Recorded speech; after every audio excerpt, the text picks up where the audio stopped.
আসসালামু আলাইকুম চেয়ারম্যান সাহেব। ওয়ালাইকুম আসসালাম। তো মেম্বার সাহেব আইছেন? তো বসেন।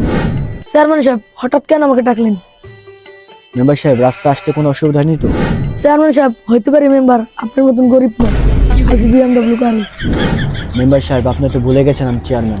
চেয়ারম্যান সাহেব আপনি তো ভুলে গেছেন আমি প্রধানমন্ত্রীর মেয়ের জামাই। আপনি ক্ষমতা খেতে আমার ন্যানো সেকেন্ড সময় লাগবে।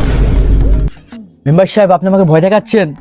পুষ্পা মে জুঙ্গা নেই শুধু প্যার পাকুঙ্গা। মেম্বার সাহেব আপনি আমাকে ক্ষমা করে দেন, এরকম ভুল আর দিতে পারবে না। এই ভুলে কোনো মাপ নাই। মেম্বার সাহেব আপনি জানেন এই ভুলে কোনো মাপ নাই, কিন্তু আপনি প্রধানমন্ত্রীর কাছে করেন না, আমার ক্ষমতা কিন্তু অনেক জরুরি।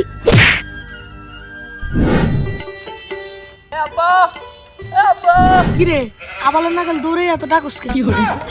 আব্বা আমি আর পড়াশোনা করতে চাই না, আমি এখন কন্টেন্ট ক্রিয়েটর হতে চাই। বাবা তুমি কন্টেন্ট ক্রিয়েটর হও বা বালের ক্রিয়েটর হও, তা দেখে আমার কোনো লাভ নেই। আমার কথা একটাই, মাসে 10,000 টাকা দিতে হবে। আব্বা আমি তোর মাসে 10,000 টাকা না, আমি তোমার 40 লাখ টাকা দেবো, কিন্তু আমার একটা শর্ত আছে। আব্বা আমার পুরো কথা শুনে যাও। তোর আলতু ফালতু কথা শোনার টাইম আমার নাই। তোকে আজই আমি পাবনা পাঠাবো। হোয়াটসঅ্যাপ ল্যাপটপ ভিডিও দেখে ডায়লগ দিলাম, এখন পাবনা দিতে হবে। কাকা আমরা এখন এআই জগতে বাস করি, আমাদের এখন কোনো ভয় নাই। ভাতিজা সেটা না হয় বুঝলাম, এই আবার কি? এআই হলে এমন একটা শক্তিশালী, সত্যকে মিথ্যা বানানো যায় আর মিথ্যাকে সত্য, এটা এআই পাওয়ার। ঠিক আছে ভাতিজা, সামান্য 50 টাকা চুরি করতে আপনি এত পেলাম? কাকা তুমি হয়তো আমার বাবার সঙ্গে কিছু জানো না, সামান্য আমার মা 20 টাকা চুরি করছে, তাতে সে মেরে ফেলছে, এই জন্য মজা করছি, এই প্রতিশোধ আমি নেবো, এই জন্য 50 টাকা চুরি করছি।